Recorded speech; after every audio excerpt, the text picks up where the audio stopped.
우리가 살다 보면 역경을 당할 때가 있습니다. 역경을 당했을 때 만약이라는 질문이 아니라 어떻게 이런 질문을 해야 됩니다.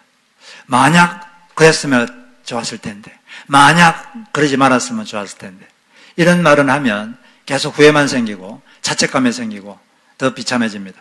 만약이 아니라 어떻게 극복할까? 어떻게 이것을 극복할까? 어떻게? 여기에 여러분 집중하시기를 바랍니다. 어떤 기업가가 30년 동안 아주 공들여서 키워온 기업이 있었는데 동업자를 잘못 만나가지고 하루아침에 완전히 망해버렸어요. 아주 잘 되던 사업인데 하루아침에 그냥 뱅크럽시가 돼버렸습니다. 그렇게 되면 낙심하고 좌절하는 게 뭐 당연하겠죠. 그렇지만은 그는 스스로 이렇게 다짐을 했습니다. 내가 40년 전에는 50달러밖에 있지 않았는가? 그래도 지금은 빚을 다 청산하고도 $5,000가 남아있다. 거기에다 아직 사랑하는 아내와 가족이 있고 그간에 쌓은 사업 경험도 나에겐 있지 않은가? 그래서 그는 그때 만약 내가 그 동업자를 만나지 않았더라면, 만약 다른 길을 걸었다면, 이런 생각을 하지 않고 내가 어떻게 이 위기를 극복할까? 어떻게만 생각하기로 작정했습니다. 그리고 그렇게 해서 1년 뒤에 다시 잘 재기해서 1년 뒤에는 다시 사업을 번성하게 할 수 있었다. 그런 이야기를 들은 적이 있습니다. 우리가 살다 보면 어려움이 있는데 그때는 만약 이런 말 하지 마시고 어떻게 여기에서 시작할까? 아직 남아있는 걸 생각하고 작게 시작해야 돼요. 하나씩 작게 하다 보면 어느 순간에 되는 것입니다. 우리가 살다 보면 인생의 역경을 맞이할 수가 있어요. 예수님을 아무리 잘 믿어도 역경을 맞이합니다. 왜냐하면 이 지구는 천국이 아닙니다. 여러분들은 천국에 살고 있는 게 아닙니다. 그렇기 때문에 내가 왜 예수 잘 믿는데 왜 이런 일이 생겨? 그런 말은 하지 마시기 바랍니다. 네, 역경이 있지만 그 중에 우리가 많이 당하는 역경이 귀한 것을 잃어버리는 역경, 귀한 것을 상실하는 역경. 이게 참 힘들죠. 돈이 귀하다고 생각해서 열심히 돈을 모았는데 갑자기 돈이 없어져 버릴 수가 있어요. 이 돈이라는 게 자기가 모은다고 모아지는 게 아닙니다. 어떨 때는 남에게 존중받고 싶어서, 그렇게 존중받고 싶어서 열심히 살았는데 어느 날 누가 자기를 모욕하고 자존심을 완전히 깔아뭉갤 때가 있습니다. 자존심이 상실돼 버릴 때가 있어요. 어떨 때는 참으로 사랑하고 믿었는데 그 사람이 자기를 떠나버릴 때도 있습니다. 사람을 잃어버릴 때도 있는 것이죠. 어떨 때는 건강을 챙겨보려고 그렇게 좋은 것 많이 먹고 그랬는데 갑자기 건강을 또 상실해버릴 때도 있습니다. 예, 그랬을 때 다시 일어나면 되는데, 다시 일어나면 돼요. 사람은 넘어지는 거 중요하지 않습니다. 넘어질 수 있는데 중요한 건 일어나면 돼요. 100번이고 1000번이고 일어나면 되는데 못 일어나고 그냥 주저앉으면 문제가 생기죠. 그래서 우리가 이렇게 넘어졌을 때 어떻게 일어날 것인가? 그걸 우리가 한번 오늘 살펴보도록 하겠습니다. 오늘 우리가 읽은 사무엘상 9장은 이스라엘의 시조, 이스라엘의 초대 1대 왕, 이 사울이 왕으로 임명되는 그런 사건을 지금 기록하고 있습니다.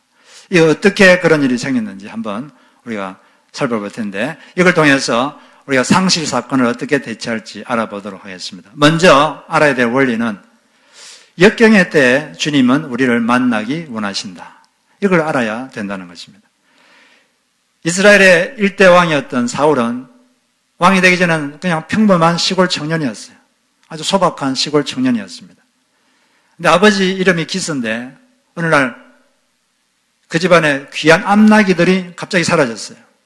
상실됐죠. 암나기들은 그 당시 고대 사회는 상당히 귀중한 동물이었습니다. 이 귀족들이 자신의 위엄과 자신의 부를 과시하기 위해서 타고 다녔던 그런 동물이었어요. 순나기보다 암나기가 더 온순하기 때문에 암나기들을 더 귀하게 여겼습니다. 그런데 그 암나기들이 여러 마리들이 갑자기 사라졌어요. 그래서 이 아버지는 아들 사울에게 종을 한 명 붙여주면서 나귀들을 찾아와라. 그래서 이 사울은 종과 함께 많은 거리를 헤맸습니다. 에브라임 산지, 살리사 땅, 사알림 땅 둘 다녔어요. 계산을 보면 약 25마일 정도 됩니다. 25마일을 도로 찾아다녔는데 허탕을 쳤습니다. 그러다가 이제 수읍이라는 땅에 왔는데 거기 오니까 이제 걱정이 됐어요. 그리고 아버지께서 암나기 걱정은 고사하고 우리들 걱정하시겠다. 그래서 두려웠습니다.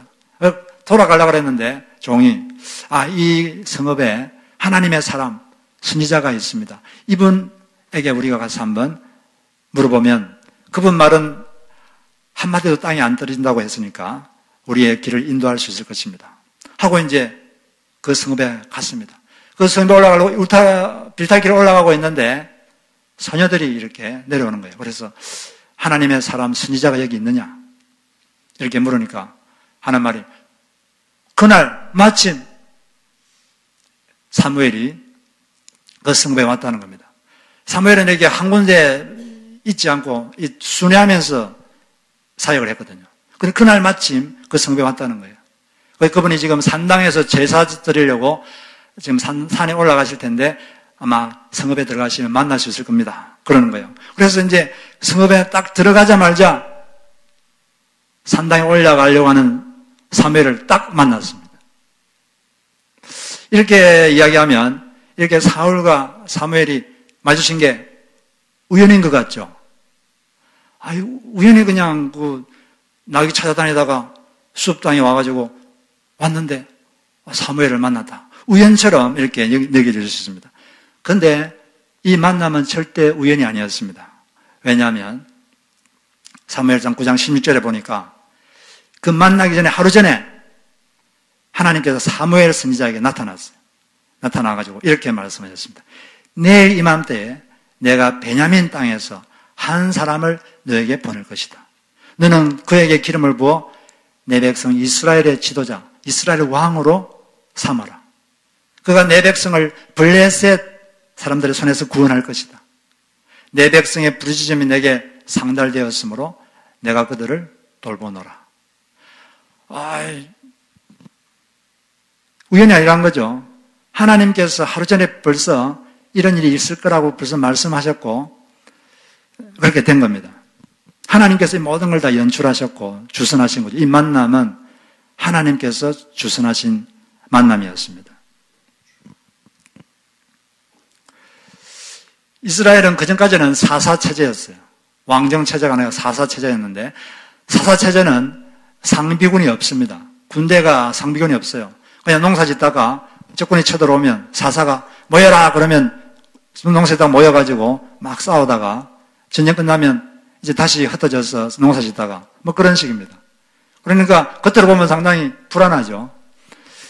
그런데 이제 하나님께서 왕정체제를 하기로 했어요. 그래서 초대 왕으로 하나님이 사울을 선택했습니다. 사울은 아무 관심이 없는데 하나님의 이런 선택으로 되는 거죠.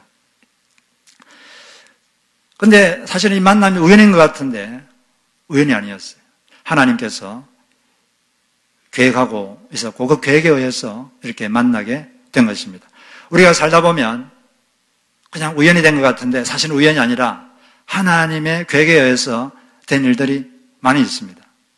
제가 어떤 한국에 있는 교회에서 이런 이야기를 들었는데 그 교회에서 특별 새벽 부흥회를 했어요. 근데 그때 놀라운 일이 생겼습니다. 어떤 자매님이 1살, 약 돌이 약간 지난 아이를 데리고 새벽 집회에 참석했어요. 근데 애가 엎치락 뒤치락 이렇게 막 하다가 갑자기 팔이 툭 빠져버렸습니다. 팔이 빠지니까 얼마나 아프겠어요. 그래서 자지러지게 애가 울었습니다. 그때 이 자매님은 빨리 병원 응급실에 가서 애를 맡겨야겠다 이런 생각을 하다가 갑자기 또 다른 생각이 들었습니다. 이렇게 사람이 많은데 의사가 한 명 없겠는가? 그래서 의사가 있을 것이다.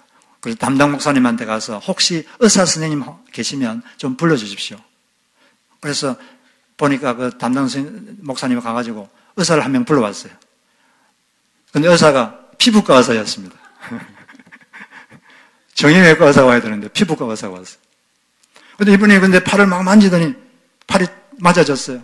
애가 울다가 툭 건졌습니다. 그리고 잠을 잘 잤어요. 너무 감사해서 이 자매님이 교회 웹사이트에다가 이 간증을 올렸습니다. 근데 그 간증을 올렸는데 그 간증을 올린 지 몇 시간 뒤에 그 의사 선생님이 또 간증을 올렸어요. 이분이 이런 놀라운 말을 했습니다. 그날 새벽에 그 일이 있기 2주일 전에 자기가 똑같은 꿈을 2번 꾸었다는 겁니다. 자기 교회에서 어떤 행사를 하는데 어떤 자매님이 아기를 데려왔는데 아기가 팔이 빠지는 그런 장면이 꿈에 한 번도 아니고 2번 꿈을 꾸게 됐어요. 그래도 그러려니 하고 출근을 하려고 그러는데 누군가가 자기 귀에다가 말하는 것처럼 이런 말이 들렸습니다. 그 아기는 고쳤니? 이런 말이 들리는 거예요. 그래서 이상해서 자기가 의대 다닐 때 보았던 정형외과 뼈를 다루는 거죠. 정형외과 책을 좀 공부하고 또 자기 친구 중에 정형외과 의사가 있어가지고 연락해서 아기 팔이 빠졌을 때 어떻게 하는지 좀 가르쳐달라. 그래서 막 공부를 했습니다. 그렇게 공부를 했는데 2주 후에 이런 일이 생긴 거죠.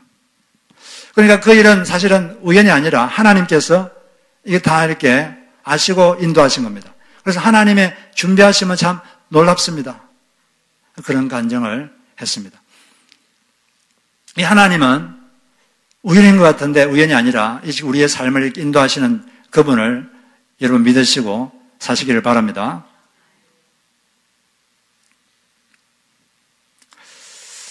우리가 하나님을 믿을 수 있는 건 이처럼 우리의 사소해 보이는 이런 일 가운데서도 우리의 삶을 인도하고 있다는 걸 알기 때문에 우리가 그분을 믿고 살 수가 있는 것입니다.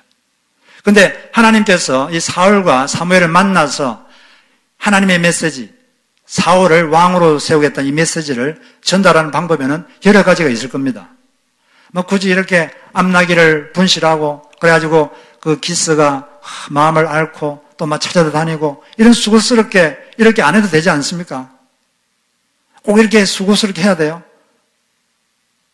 그러지 않고 그냥 하나님께서 사울에게 내가 너를 왕으로 세우겠다 이렇게 하나님의 메시지를 전달하는 방법이 많이 있을 겁니다. 그냥 하나님께서 사무엘에게 나타나셔서 너가 저기 어느 곳에 있는 사울이라는 청년을 가서 너가 하나님이 너를 왕으로 세운다 하고 기름 붓고 와라 이렇게 할 수도 있고 또는 사람을 보내가지고 사울 보고 오라 해가지고 그 자리에 와서 이렇게 기름 부을 수도 있고 있는데 하나님께서는 꼭 이런 사건을 통해서 하나님의 메시지를 전달하셨어요. 귀한 재산을 상실하게 하고 그것 때문에 찾아다니다가 만나가지고 거기에서 이렇게 메시지를 전한 겁니다. 왜 이런 식으로 하나님이 일을 하셨을까요? 여기에는 하나님의 일하시는 원리가 여기서 우리가 알 수 있게 되는 것입니다. 하나님은 상시를 통해서 우리에게 말씀하기를 기뻐하시는 하나님이십니다. 하나님은 역경의 때에 우리에게 말씀하기를 기뻐하시는 하나님이십니다. 바로 그것 때문에 하나님께서 이런 일들을 주관하시고 섭리하신 것입니다. 그러므로 우리가 어떤 역경을 만나고 어떤 상실, 뭔가 귀한 것을 잃어버렸을 때 그냥 문제 해결하면 급급하지 말고 여기에서 하나님이 어떤 메시지를 나에게 주시려고 하시는가. 하나님이 주고 싶은 메시지, 그걸 기대해야 되고 그걸 얻으려고 해야 됩니다. 그냥 문제 해결하면 급급해서 문제라면 자꾸 생깁니다. 하나님의 메시지를 받는 것이 더 중요한 것이에요. 그렇기 때문에 하나님은 성경에 보면 하나님께서 사람을 만난 케이스가 많은데 그런 거 보면 바로 이런 원리들을 알 수가 있어요. 하나님께서 언제 야곱을 만나 주셨습니까? 야곱이 언제 하나님 만났죠? 처음으로 만난 게 편안할 때 만나지 않았어요. 야곱이 자기 형님의 장자권을 거짓을 사용해서 이렇게 얻은 다음에 에서가 화가 나가지고 야곱을 죽이려고 그랬어요. 그래서 형님을 떠나서 외삼촌 집으로 도망갔습니다. 근데 브엘세바에서 하란까지, 브엘세바는 이스라엘 제일 남쪽에 있고 하란은 저 이란 북쪽에 있어요. 상당히 먼 거리입니다. 약 560마일 떨어진 곳이에요. 근데 그 가는 도중에 들판에서 잠을 자고 있는데 그때 하나님이 그를 만나 주셨습니다. 모든 걸 다 잃어버렸어요. 부모님 다 더 이상 못 돌아올 수도 있습니다. 그런 상실의 때 하나님은 그를 만나 주셨고 그의 인생의 길에 대해서 앞으로 너가 어떻게 될 것인지 뭘 할 것인지 말씀해 주셨죠. 하나님은 한나를 언제 만나 주셨습니까? 사무엘 엄마 한나를 언제 만나 주셨습니까? 한나가 아기를 낳지 못했어요. 지금도 아기 낳는 게 중요한데 그 당시는 더 중요했습니다. 아기 못 낳는 것도 너무 힘든데 자기 남편의 또 다른 아내 버린나가 그거 가지고 모욕하는 거예요. 조롱하고 아기도 못 낳으면서 그러면 여러분 마음이 어떨까요?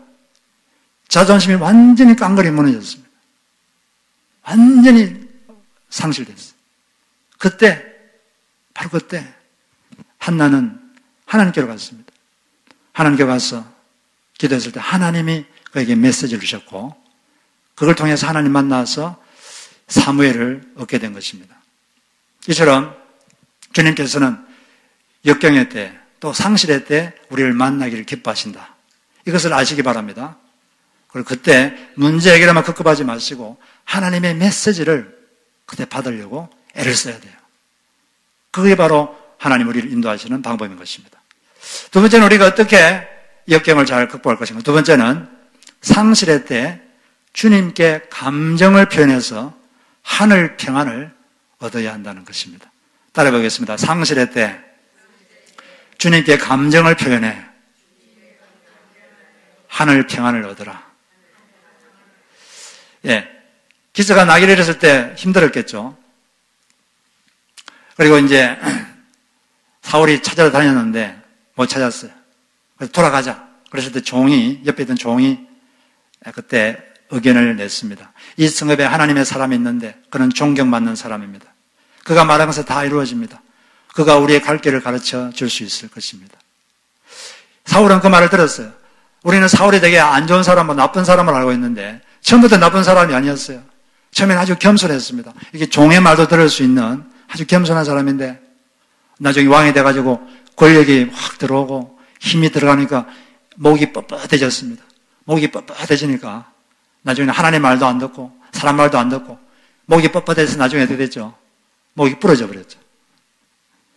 목을 뻣뻣하게 하면 어떻게 됩니까? 부러집니다. 항상 목을 부드럽게 하시기 바랍니다. 목을 한번 돌려보세요. 목이 뻣뻣한지 굳어있는지. 네. 항상 우리는 겸손해야 되죠. 그래서 이제 거기 갔는데 사무엘을 만났어요. 사무엘을 만났을 때 사무엘이 무슨 일을 했습니까? 9장 20절에 보니까 지금 사울은 이 암나귀를 찾지 못해서 지금 걱정이 대단합니다. 또 아버님이 우리를 걱정할 텐데 그런 걱정이 대단해요. 그런데 사무엘이 초자연적인 지식으로 다음과 같이 말했습니다. 사흘 전에 이런 내 암나귀들을 염려하지 말라. 찾았느니라. 사무엘은 신비로운 지식으로 다 안 거죠. 그래 말해줬어요. 그런 말을 들었을 때 사울의 기분이 어땠을까요? 갑자기 염려가 사라지고 평안이 임했을 겁니다. 하늘의 평안. 주님을 만나면 하늘 평안이 임합니다. 요즘은 기술이 발달하고 또 경제가 발달해서 대부분 사람들이 다 많이 가지고 있습니다. 그런데 많은 사람들이 많이 가졌는데 없는 게 하나 있어요. 그게 뭐가 없습니까? 마음이 편하지를 못해요. 마음이 편한 복이 없습니다. 많이 가졌는데 마음이 불안해요. 옛날에는 없었는데도 편안했는데 요즘 많이 가졌는데 더 불안해요. 가진 사람도 더 불안합니다. 이건 이제 없어질까 봐서. 그래서 주님께서는 우리에게 한 가지를 약속하셨습니다. 내가 너희들에게 하늘 평안을 주겠다. 요한복음 14장 27절을 보니까 평안을 너에게 끼치노니 곧 나의 평안을 너에게 주노라. 내가 너에게 주는 것은 세상이 주는 것과 같지 아니하니라. 너희는 마음에 근심하지도 말고 두려워하지도 말라. 주님이 주시는 평안은 세상이 주는 것과 다릅니다. 세상의 평안은 어떻게 임하느냐 하면 환경이 좋으면 평안하고 안 좋으면 불안합니다. 이 모든 사람이 다 공통이에요. 그런데 주님이 직접 주시는 평안은 이 환경을 초월해서 임하는 평안입니다. 그걸 주시겠다고 약속하셨어요. 이번 주에 제가 저희 아내에게서 아주 전설적인 이야기를 하나 들었습니다. 저희 장모 장인어른과 관계된 이야기인데, 저희 장인어른은 상당히 마음씨가 좋은 분입니다. 친구가 사업을 하기 위해서 빚을 냈어요. 근데 빚 보증을 썼습니다. 근데 그 친구의 사업이 잘 됐으면 좋겠죠. 근데 잘 되지 않고 사업하다가 그냥 뱅크럽시를 했어요. 빚을 진 거죠. 그 은행에서 우리 장인어른의 집을 차압했습니다. 집을 뺏어가 버렸어요. 근데 그 집은 어떤 집이냐면 저희 장모님께서 10년 넘게 돈을 차곡차곡 모아가지고 아주 애써 마련한 집이었어요. 근데 아버님 와가지고 집을 은행에서 가져갔다. 그 말을 딱 하는 순간 저 장모님의 반응이 어땠을까요? 근데 그 말을 딱 듣는 순간 아무 말도 하지 않으시고 방으로 들어가셨어요. 문을 닫았습니다. 그 방 안에서 1시간, 한두 시간 기도를 하셨어요. 기도하고 있는데 그때 마음에 평안이 임하셨다고 합니다. 마음을 평안이 임하셨어요. 그래서 한두 시간 기도한 다음에 문을 열고 오셔가지고 저희 장인어른께 이렇게 부드럽게 웃으시면서 이렇게 말씀하셨어요. 왜 그렇게 하셨어요? 그러니까 장인어른이 아무 말도 못했어요. 가만히 있으니까. 그걸로 끝이었어요. 다시는 거기에 대해서 말씀도 안 하시고 한마디도 안 하시고 짜증내지도 않으시고 그냥 일상으로 그냥 돌아갔습니다. 전설적이지 않습니까? 만약 여러분이 그랬다면 어땠을까요? 여러분이 10년 동안 돈을 모았어요. 먹는 거 안 먹고 입을 거 안 입고 힘도 모아가지고 제법 좋은 아파트를 제법 좋은 아파트였거든요. 그걸 샀어요. 근데 하루아침에 날아가 버렸어요. 여기 계신 분들은 다 방에 가셔서 한두 시간 기도하시고 왜 그랬어? 하고 그냥 잃어버렸을 것 같아요. 근데 다른 데 계신 분들은 다른 데 계신 분들은 상 뒤집어 엎고 너 죽고 나 죽자. 그때부터 10년, 20년 계속 그거 말하면서 왜 당신은 그렇게 어리석냐? 그렇게 생각이 없냐, 생각이. 그런데 하나님이 마음에 임하니까 이 놀라운 일이 벌어지는 거죠. 우리 하나님은 그런 분입니다. 빌립보서 4장 6절 7절에서 이런 말씀하시는 이 똑같은 약속이 있어요. 여기 보면 그리하면 모든 지각에 뛰어난 이 말이 무슨 뜻이냐면 인간의 이해력을 초월한 사람의 헤아림을 뛰어넘는 이런 뜻입니다. 사람이 인간의 이해를 뛰어난 하나님의 평안이 그리스도 예수 안에서 너희 마음과 생각을 지키시리라. 그리하면 되죠. 그리하면 어떻게 하면? 그리하면은 앞에처럼 하면 앞에 뭐라고 되어 있습니까? 앞에 말씀 이렇게 하면 이렇게 된다. 아무것도 염려하지 말고 오직 모든 일에 기도와 간구로 너희 구할 것을 감사함으로 하나님께 아뢰라. 그리하면 하나님의 평화가 너에게 임할 것이다. 여러분들이 어떤 일이 있을 때 이 감정을 표현하세요. 하나님한테. 자꾸 사람한테 가서 표현하려고 하지 마시고 그 전에 하나님께 가서 여러분 감정을 표현하시기 바랍니다. 감사하면서 이미 주신 거 감사하고 또 이 기도를 들어주시는 거 감사하고 그러면서 표현하시는 거예요. 하나님 귀한 걸 잃어버렸습니다. 자존심이 상합니다. 돈을 잃어버렸습니다. 이렇게 감정을 표현하시면 여러분들에게 하나님이 평안을 주십니다. 이 평정심이 있으면 역경을 잘 대처할 수 있어요. 역경이 왔을 때 평정심 잃어버리면 사람이 어리석은 결정을 합니다. 분별력이 확 떨어지거든요. 그래서 하나님께 말씀하셔서 감정을 표현하세요. 감정은 사람에게만 표현하는 게 아니라 하나님께 표현하는 거예요. 그러면 하나님이 여러분 감정을 만져줍니다. 그리고 여러분이 지혜를 주시고 그런 여러분 되시기를 바랍니다. 마지막으로 세 번째는 상실의 때 주님으로부터 방향 전환의 메시지를 받으라. 따라 배우겠습니다. 상실의 때 주님으로부터 방향 전환의 메시지를 받으라. 예, 하나님께서 이 사울과 사무엘을 만나게 했습니다. 만나게 한 다음에 메시지를 전했는데 그 메시지가 뭡니까? 9장 27절, 10장 1절에 보면 사무엘을 통해서 하나님이 메시지를 주셨는데 이렇게 말했어요. 사무엘이 이렇게 말했습니다. 제가 하나님의 말씀을 당신에게 들려드리겠습니다. 여호와께서 당신에게 기름을 부으셔서 당신을 이스라엘의 왕으로 세우셨습니다.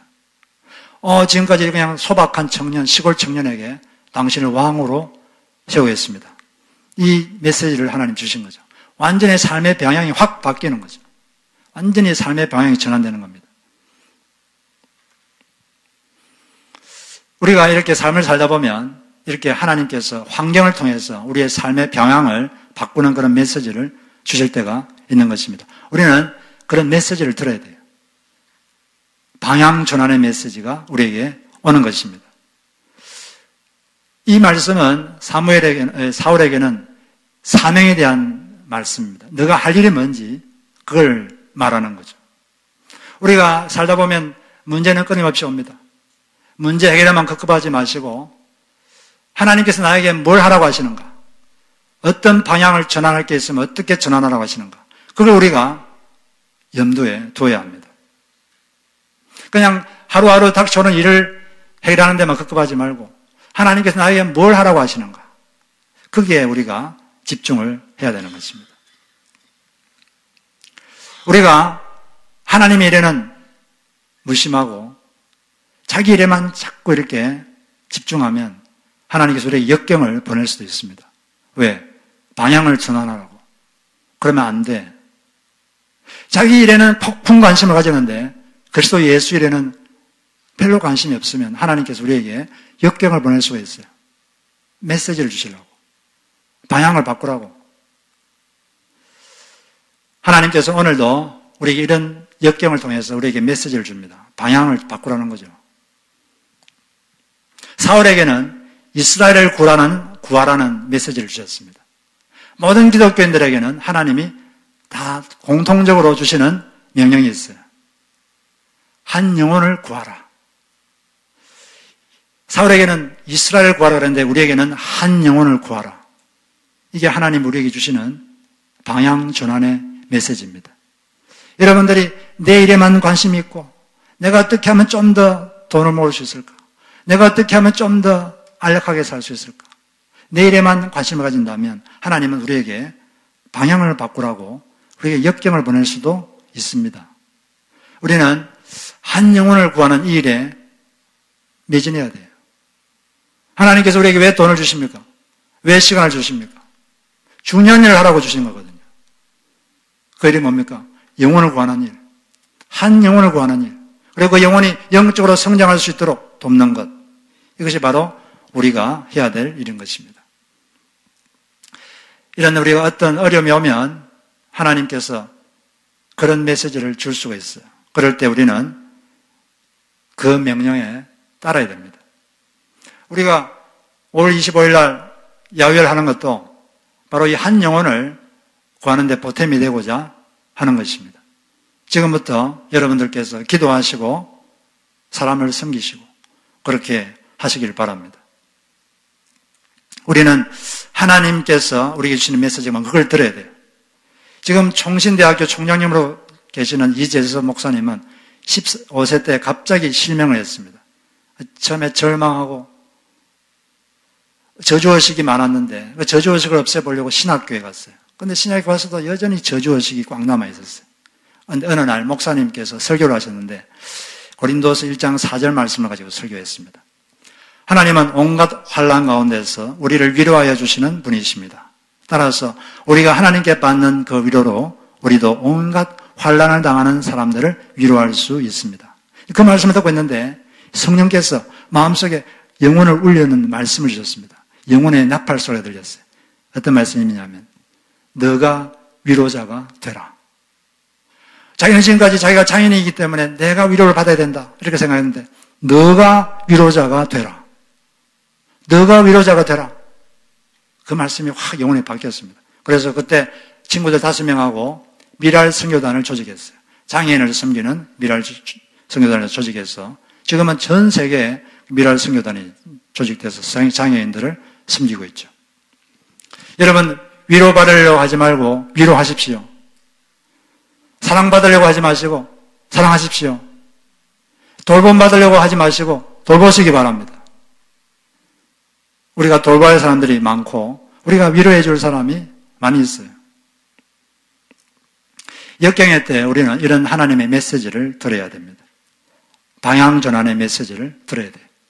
그리고 그럴 때 주님께 나가서 여러분의 감정을 표현함으로써 하늘 평안을 얻으시고 그걸 기반으로 해서 주님의 메시지를 듣고 그 메시지를 따라 사시길 주의 이름으로 축복합니다.